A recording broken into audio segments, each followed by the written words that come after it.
요한복음 10장 33절 34절.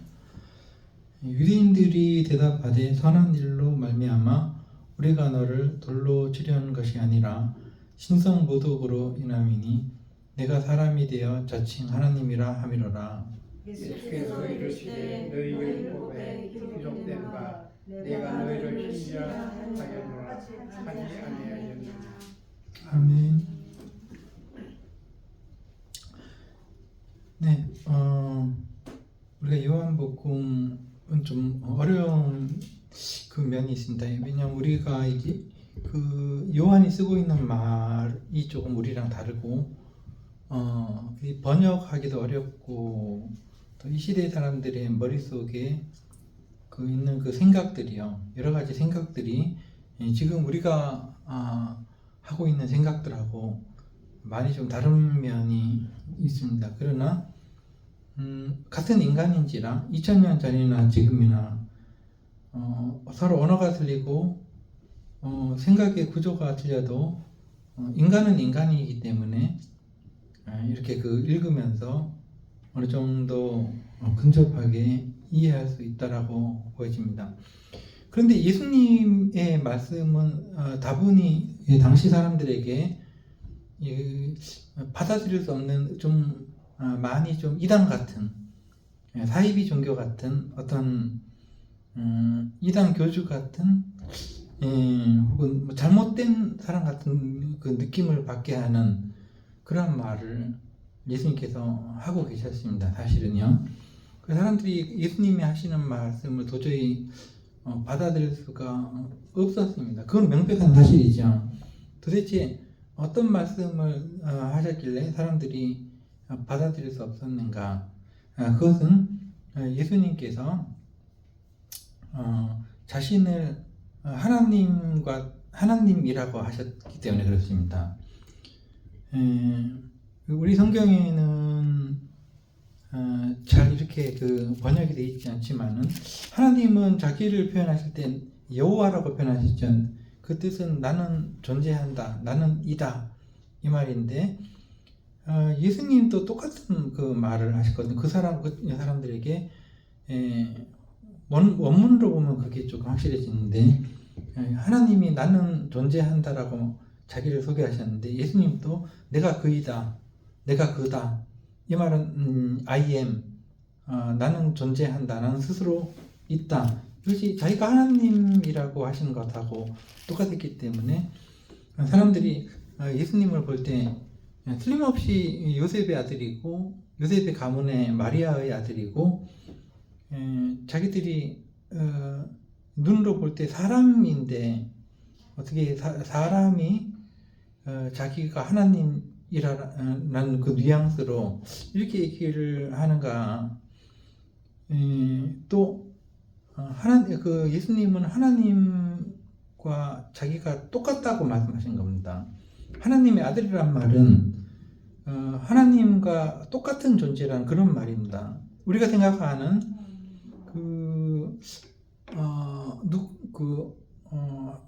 그런 것이 아니라 하나님의 아들이다 그러면은 하나님과 동등한 어떤 존재라는 그런 의미가 있는 것입니다.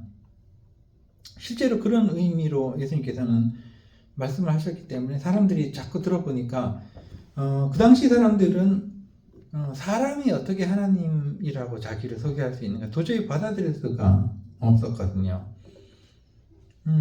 우리도 마찬가지 아닙니까? 뭐 문선명 씨라든가 이런 사람들이 지금 죽었지만은 자기가 하나님이다라고 했을 때 그 바보가 아닌 이상은 그건 도저히 받아들일 수가 없는 그런 말이죠. 그런 사람들이 말했습니다. 자기가 뭐 하나님이다 이렇게 한두 명 있었던 게 아닙니다. 우리도요. 우리는 그런 사람들을 국가가 아예 그냥 붙들어서 그 감옥에 쳐넣어서 거기서 죽게 하기도 하고 막 그랬는데 예수님은 당시 사람들에게 그런 존재였던 것입니다. 그래서 29절 같은 데 보면은 내 아버지는 이라고 하나님을 자신의 그 친아버지라고 소개를 하는 거예요. 그러니까 유대인들이 다분히 그 예수님의 말씀을 받아들일 만한 어떤 말이 아니었어요. 의심의 여지가 있고 틀림없이 눈앞에 보이는 것이 나이도 어린 그런 어떤 말 잘하는 그냥 사람들을 이끌고 다니는 어떤 그 존재로 보이는데, 물론 기적 같은 것도 많이 행했지만은 그 기적을 아무리 많이 일으킨다고 해도 자기가 하나님이라고 그 얘기하는 데는 그들이 그 받아들일 수가 없는 거죠, 도저히. 그래서 그들이 이제 예수님을 돌로 치어서 죽이려고 했습니다. 31절에 보니까 유대인들이 돌을 들어 치려 하거든. 이 말은 돌에 맞아 죽는 사람들은 그 하나님께서 하나님을 모독한 사람들을 그렇게 그 죽이라고 하시는 겁니다. 그 구약의 어떤 하나님의 말씀 속에서. 근데 그들이 이 사람은 돌로 쳐야 된다라고 생각을 했고, 그렇게 죽이려고 하니까 예수님께서 너희들이 왜 나를 돌로 치려 하느냐라고 묻습니다. 이 32절에 어떤 일로 나를 돌로 치려 하느냐 하되, 예수님은 다 알고 이런 말씀하신 거예요. 왜 자기를 돌로 치려 하는지 알고도 예수님께서는 다시 질문을 하시는 것입니다. 그때 유대인들이 대답하기를 너가 한 선한 일, 즉 장님을 눈을 뜨게 하고 이런 거 있잖아요, 그죠? 사람들을 기적적으로 오병이어 먹여주고 38년 된 그 병자를 낫게 하고 이런 일 때문에 우리가 너를 돌로 치려는 것이 아니라 너가 하는 말이 이상하다는 거죠. 너가 하는 말이 신성모독에 속한다는 거야. 너가 틀림없이 사람이 되어서 33절 내가 사람이 분명한데 자기를 하나님이라고 얘기하니 너는 죽어 이렇게 마땅하다, 이렇게 사람들이 한 거예요. 그때 예수님께서 묘한 말씀을 하시는데요. 34절에 너희 율법에 기록된 바, 이 말, 여기서 율법이라는 말을 성경이라고 바꾸면 돼요. 너희 성경에 란 말은 그때 당시엔 신약 성경이 없었습니다. 구약 성경이 있었고 거기에 모세에게 주신 하나님의 말씀이라든가 여러 가지 책들이 모아놓은 게 구약 성경이죠. 유대인들은 그 성경을 읽고 믿었습니다. 그러니까 너희가 지금 그 성경을 가지고 있는데 거기에 이런 부분이 기록이 되어 있다. 여러분 관주 성경이라면 그 시편 82편이라고 기록되어 있는 겁니다. 예수님께서 인용하신 그 구약 성경의 한 부분이 시편 82편인데 거기에 뭐라고 좀 찾아보시면 알 거예요. 시편 82편에 뭐라고 되어 있냐면은 하나님께서 시편 82편을 한번 찾아볼까요? 그게 낫겠네요. 여러분 성경으로 찾아보실 분들은 찾아보시고 시편 82편을 보면은 이건 아사베 시인데 다윗의 시대에 그 성가대를 이끄는 그 아사베 시인데 이렇게 그 어떤 이야기를 하고 있는데 시편 82편은 이 구약 유대인들이 성경으로 받아들이는 그 시편입니다. 하나님은 신들의 모임 가운데 서시며, 이때 하나님은 하나님들의 모임 가운데 계시며 이렇게 그 번역을 해도 됩니다. 신들이란 것은 그 하나님과 동등한 그 단어입니다. 그래서 하나님은 하나님과 같은 사람들의 모임 가운데 계시며, 이 말은 그러니까 하나님이 또 있다는 것이 아니라 하나님의 정신을 닮은 하나님의 역할을 대신하는 그런 의미가 있습니다. 하나님은 하나님이 일을 맡기셔서 하나님의 일을 대신하게 하신 사람들의 모임 가운데 계신다. 이 말은 당시 그 권력을 가지고 있었던 제사장들이나 재판장들, 재판을 누가 했느냐는 오늘날도 재판장이 중요하죠. 재판장들의 어떤 판단에 따라서 대통령도 구속이 되고 하지 않습니까? 그 재판장이라는 것은 어떤 사회 속에서 가장 높은 위치에 있는 겁니다. 그러니까 어떤 권력을 가지고 판단을 하고 그렇게 해서 공의롭게 정의롭게 사회를 이끌어가기 위한 핵심적인 사람들이 판사들입니다. 근데 하나님은 하나님 같은 사람들의 모임 가운데 계시며 이렇게 표현을 한 겁니다. 시편 기자가 하나님은 아닙니다. 그러나 하나님과 똑같은 정신을 가지고 하나님이 판단하신 것처럼 판단하고 하나님이 원하시는 대로 재판을 이끌어 간다는 거죠. 재판관들은. 근데 그들 가운데 계셔서 그들과 함께 재판하시는데 마땅히 이런 사람들은 자기의 사사로운 어떤 그 이익이나 그 뇌물 이런 것을 받지 말고 하나님의 정신으로 재판을 해야 된다는 거죠. 그래서 그들을 하나님과 같은 사람들이라고 표현한 겁니다. 신들이라고 표현했죠. 하나님은 신들의 모임 가운데 계셔서 재판하시는데 그 사람들이 하나님의 정신으로 재판해야 되는데 그 재판하는 걸 보니까 그 꼬라지가 오늘날에 뭐 재판관들도 비난을 많이 받지 않습니까? 누구 재판관은 뭐 어떻게 뭐 잘못됐고 뭐 그 재판관의 그 권력을 가지고 뭐 면세점에서 싸게 사고 술 대접 받고 뭐 어쩌고저쩌고 하는데 그거 다 그런 겁니다. 그렇게 하면 안 되죠. 재판관이라면. 근데 너희가 마땅히 하나님의 정신을 가지고 재판을 해야 될 텐데 불공평한 재판을 한다는 거죠. 그리고 악인의 납보기를 언제까지 하려냐 이 말은 뇌물을 받는다는 것입니다. 권력 있는 사람들은 눈치를 살살 보면서 그들의 이권을 위해서 그 판결을 내린다는 것이죠. 하나님의 정신은 어떤 정신이냐? 3절 가난한 자와 곤란한 자와 빈궁하는 자, 사회적으로 약자죠. 이 사람들의 한을 풀어줄 존재들은 판사뿐이 없습니다. 그들이 억울한 일을 당했을 때 권력이 없기 때문에 약자이기 때문에 스스로 문제를 해결을 못합니다. 누군가 도와줘야 되는데 하나님의 정신을 가진 재판관들이 나서서 공명정대하게 이 사람들을 괴롭히는 사람들이 혹시 있으면 막아주고 이렇게 해야 되는데 그렇게 하지 않았다는 거죠. 그래서 하나님 화가 나신 거예요. 시편 80. 그래서 6절에 보니까 내가 말하기를 이란 말은 하나님께서 말씀하시기를 너희는 신들은 신들인데 너희는 신들이며 다 지존주의 아들들이라. 이 말은 너희들은 나의 정신을 가지고 재판을 해야 될 존귀한 사람들은 맞긴 맞는데 그러나 너희가 하나님의 정신을 가지지 못하고 그렇게 뇌물이나 받고 하니까 너희는 하나님의 아들처럼 죽는 것이 아니라 사람처럼 평범한 사람들처럼 죽임을 당할 거다. 이건 안 좋은 말이죠.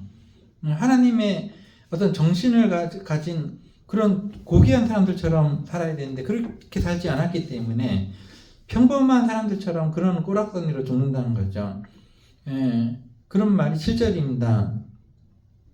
그러면서 8절은 하나님이여 일어나서 하나님의 정의를 세우십시오. 그런 얘기인데 자 예수님께서 다시 요한복음으로 돌아와서 사람들이 예수님의 말씀을 받아들일 수 없는 것이 예수님께서 하나님의 친아들이라 이렇게 자기를 자꾸 말씀하시니까 하나님이 뭐 부인이 있어요.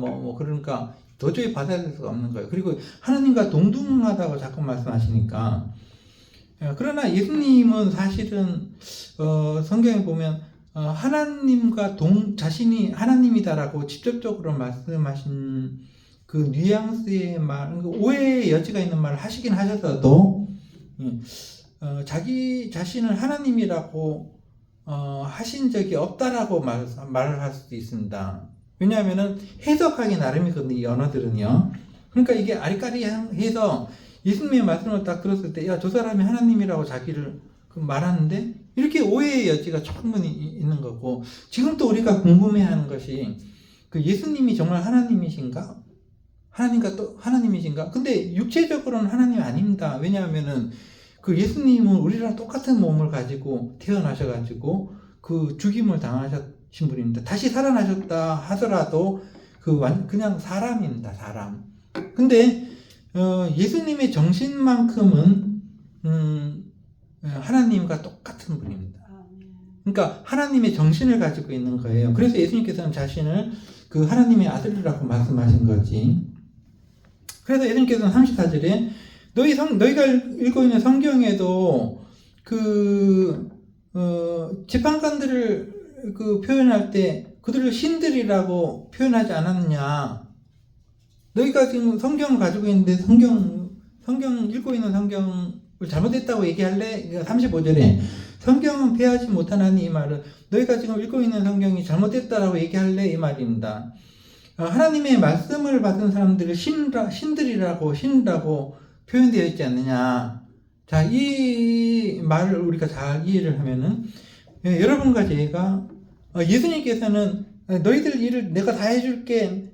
내가 다 그냥 해줄 테니까 너희들은 그냥 아무 일 하지 않았대. 이렇게 하신 적이 없어요. 예수님께서는 내가 생각한 대로 생각하고 내가 가는 길을 너희가 따라와야 된다.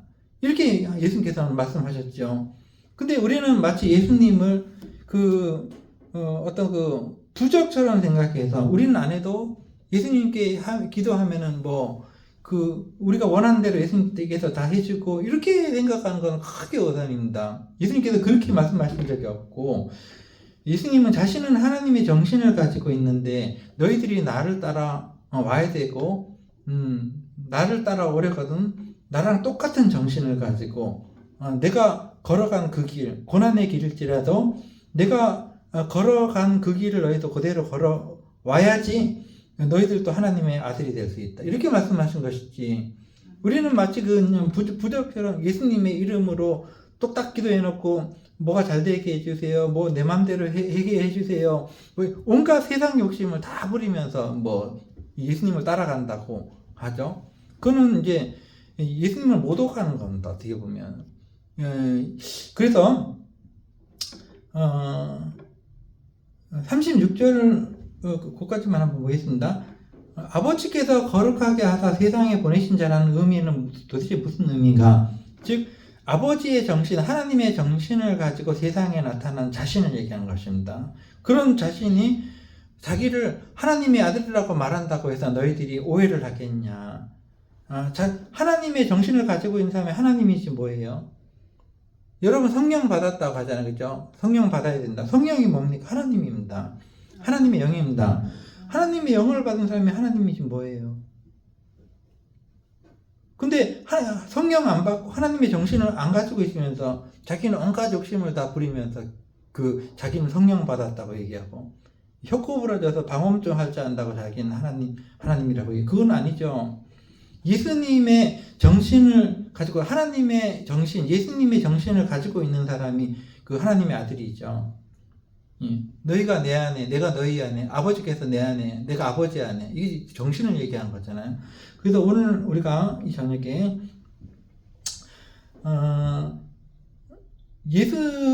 예수님의 어떤 길을 따라가면 예수님이 부활하신 것처럼 우리가 하지 말라는 법도 없습니다. 예수님과 같은 정신을 가지고 살아간다면 예수님이 죽었다 살아나셨어요. 그죠? 그러면 우리라고 못할 게 뭐 있겠습니까? 왜? 같은 정신을 가지고 있는데. 그리고 예수님께서 자기가 하나님이며 하나님의 아들이라고 말씀하셨잖아요. 그러면 우리라고 안 될 게 뭐 있습니까? 예수님과 똑같은 정신을 가지고 있는데. 그래서 여러분들이 신앙생활을 하면서 아직 그 단계까지는 이르지 못했을 겁니다. 제가 다 보기에도 저도 마찬가지고 만약에 우리가 예수님의 마음, 예수님의 정신을 닮아가고 있고 그 수준에까지 이른다면 우리는 과감하게 하나님을 아버지라고 부를 수가 있습니다. 그 단계까지 이르러야지. 아니 그 행동이나 마음은 전혀 딴판으로 하고 있는데 마귀의 어떤 말이나 행동을 하고 있는데 자기는 하나님의 아들이래. 그거 누가 믿어요? 누가 인정해주고? 거짓말이지. 그건 마귀의 자식이지. 그래서 여러분과 제가 예수님의 말씀은 굉장히 애매모호하고 당시 사람들에게 혼동이 되는 말씀이었어요. 자기가 하나님이래. 우리가 눈으로 보고 있는 사람인데 아직 나이도 어리고 젊고 근데 자기가 하나님이라고 그러니까 이건 이거는 해석이 천 가지 만 가지로 해석을 할 수가 있는 거예요. 근데 너무나 이제 단순하게 자기 식대로 해석하는 사람들이 도저히 안 되겠다. 너 돌로 맞아야 된다. 이래가지고 죽이려고 한 거지. 그 예수님의 말씀이 진의를 이제 그들이 이해하고 했더라면은 그 예수님을 그렇게 대하지는 않았을 거다. 이런 생각을 가져봅니다. 오늘날 우리가 기독교인이라고 하지 않는 그리스도인이라고 얘기할 때 그리스도 예수와 똑같은 정신을 가지고 있는 사람, 예수님께서 어떤 정신을 가지고 계셨는지는 우리가 지금까지 읽어왔습니다. 이쪽 읽어 예수님께서 어떻게 행동했고 어떤 그 말씀을 하셨고 다 읽었습니다. 이따만큼 아니더라도 요만큼의 단서만 가지고도 우리는 예수님이 어떤 정신을 가지고 있는지 다 알 수가 있어요. 우물가에서 만난 여인, 가늠하다 붙잡혀온 여인, 그리고 예수님의 그 여러 가지 말씀들, 그거를 읽어보면은 그 예수님의 정신, 하나님의 정신이 어떤 건지 알 수가 있어요. 우리가 그것을 좀 이제 신중하게 보고, 여러분들의 정신이 종의 정신이 되지 말고, 마귀의 정신이 되지 말고, 주인 정신, 창조자의 정신, 하나님의 정신을 가지고 살아갈 수 있게 되기를 기도하겠습니다. 기도하겠습니다.